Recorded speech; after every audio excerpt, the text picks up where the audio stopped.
सुप्रभात मेरे प्यारे बच्चों। हिंदी की कक्षा में आपका स्वागत है। आज का हमारा विषय है समान लय वाले शब्द। तो आइए सबसे पहले जानते हैं समान लय वाले शब्द कौन से शब्द होते हैं। समान लय वाले शब्द वे होते हैं जिनमें अंतिम ध्वनि, अंतिम मात्रा और व्यंजन एक से होते हैं। इन समान लय वाले शब्दों को तुकांत शब्द या लयात्मक शब्द भी कहा जाता है ना। हम कहते हैं ना तुक वाले शब्द, लय वाले शब्द।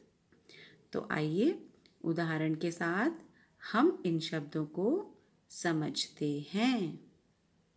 यह देखिए हमारे पास कुछ शब्द हैं और इनके समान लय वाले शब्द सामने लिखे हुए हैं। पहला शब्द है ताला।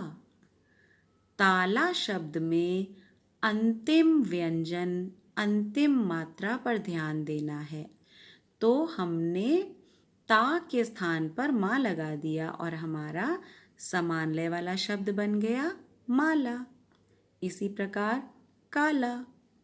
अगला शब्द झरना। झरना में अंतिम क्या है ना, तो हमारा शब्द बन गया भरना। अगला शब्द देखेंगे रवि, है ना। इस शब्द में अंतिम व्यंजन, अंतिम मात्रा, अंतिम ध्वनि है वि, तो हमारा समान लय वाला शब्द हो गया कवि। इसी प्रकार हीरा, जीरा, केला, मेला, कैसा, पैसा। अब जब हमने समान लय वाले शब्द बोलना, सुनना व पढ़ना सीख लिया है, तो अब हम इसका अभ्यास कर सकते हैं। तो आप सब बच्चे खोलेंगे अपनी भाषा अभ्यास पुस्तक, पृष्ठ संख्या 40। आप इसमें देखेंगे भाग 5 समान लय वाले शब्द। पर इसमें आपको बच्चों हर शब्द के सामने 2-2 शब्द लिखने हैं। पहला शब्द है सैर, सैर के 2 शब्द।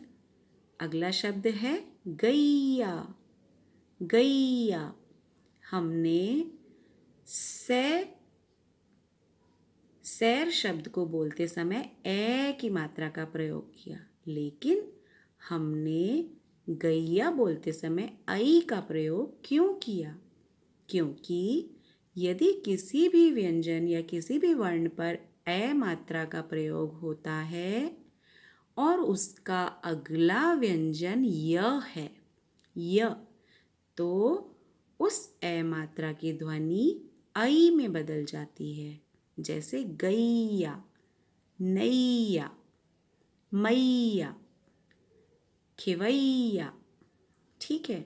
और बाकी सब में ए की ध्वनि आती है।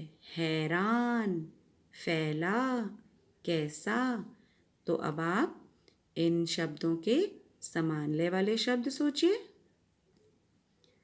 बस हमने पहला व्यंजन, पहला वर्ण बदलना है। जैसे सैर के समान लय वाले शब्द यदि हमने लिखने होंगे तो स के स्थान पर दूसरा वर्ण, जैसे ग लगाया तो गैर, प लगाया तो पैर, है ना। अंतिम मात्रा, अंतिम व्यंजन, अंतिम ध्वनि हमें एक सी चाहिए और वह हमने एक सी कर दी। गैया, नैया, भैया, हैरान, शैतान, मैदान। ठीक है बच्चों, इसमें हमने क्या किया, अपना अंतिम व्यंजन तो सेम लिखा न, और आ की मात्रा हमने आ की लगा दी। फैला, मैला, शैला, कैसा, जैसा, पैसा। तो चलिए अब आप अपना कार्य जल्दी से करके मैम को भेजेंगे।